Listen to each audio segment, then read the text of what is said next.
Hi, Liz Larson here with some basics on cake decorating. Today we're going to go over something really important if you're serious about cake decorating, which is stacking a cake, stacking two cakes together or doing a stacked wedding cake. So today I'm going to make sure that your first stacked cake is rock solid, stands tall, and there's no slippage. Now that we're iced and relatively sure that we're level, we want to take a ruler and go around the cake and measure to make sure that you're level.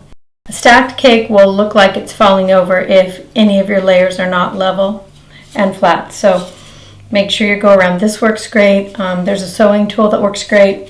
So next we're going to move right into doweling and measuring again. You got to get in here and you want to get just below the level of your icing. So you want to make a mark and cut your first dowel.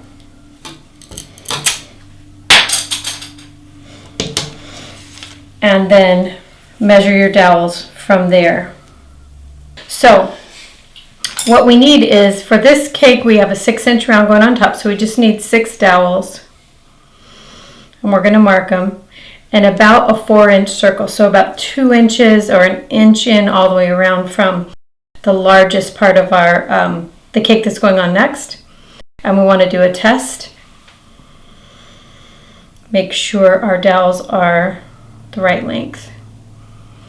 And I'm going to make that dowel just a little bit longer. It's about 1/4 of an inch, I think, too short. We want it to reach just here to the surface of our cake. Test dowel is really important because they can be too long, too short. And we want them to be just right, so let's go just a little bit longer.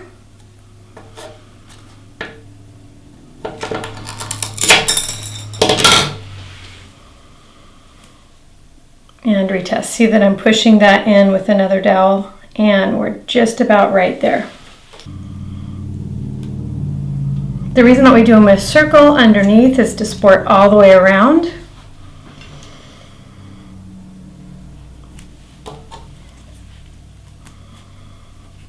So this is the point where you need to put your layer of coconut. So if you're asking, do I need to use coconut? The answer is no, but coconut is white, it's fairly light, and it's a fairly neutral flavor.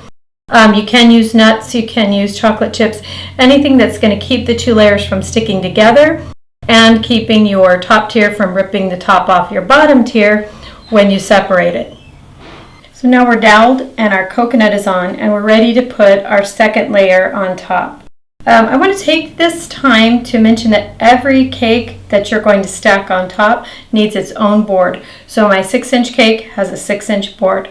I don't, however, put a board under my main cake on my platter because it will slide. So this cake goes right directly on your platter or your whatever your main serving tray is. So that doesn't have a board, but everything that goes on top of that does have a board. So I'm actually going to use an offset spatula. I didn't show you that one, but this is a good tool for when you're slipping one cake onto the other cake. I'm going to use my offset to get under my 6-inch round. Get my hand under there. Now this is a tricky part. Use your offset for balance. And then position. Now you want to get as close to center as you can with this first positioning, but then we are going to use our ruler and measure and level. So we want to use our ruler here to measure at the point of your board. You don't want to measure where your icing is because icing can vary, but at your board. So this is about 2 inches all the way around, which is perfect. It's just what we want. Now we want to make sure that our cake is level this way, square up and down. Our pinning dowels can help with that a little bit. Just want to make sure that our icing and our coconut hasn't gotten in the way.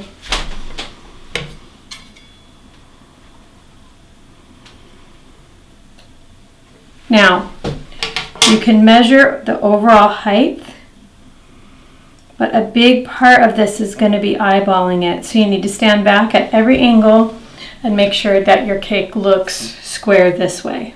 These are the long barbecue skewers. They're much thinner and they already have a point. Again, these are not appropriate for doweling, but great for pinning. So pinning is all the way through. Now, each tier that you stack on top needs its own pin to the next tier. So if you had 3 tiers, you'd have a pin between this tier and this tier and this tier, and one all the way through.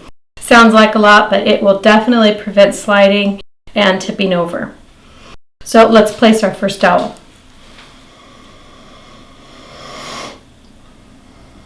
So if you'll notice, I'm not right in the center, I'm off to the side just a little bit. So I'm going to twist to see if I can pierce my board first. Sometimes that works. You need to be very gentle at this point. There, I got it to move. Now, if you have to, you can tap with the top of a spatula very gently, but very gently, because if it breaks through and you're pushing too hard, your hand will go right through your cake. Now, I'm a little tall here, and that's okay, just the tiniest bit tall, because I'm going to go ahead and put coconut here for where my cake topper would go.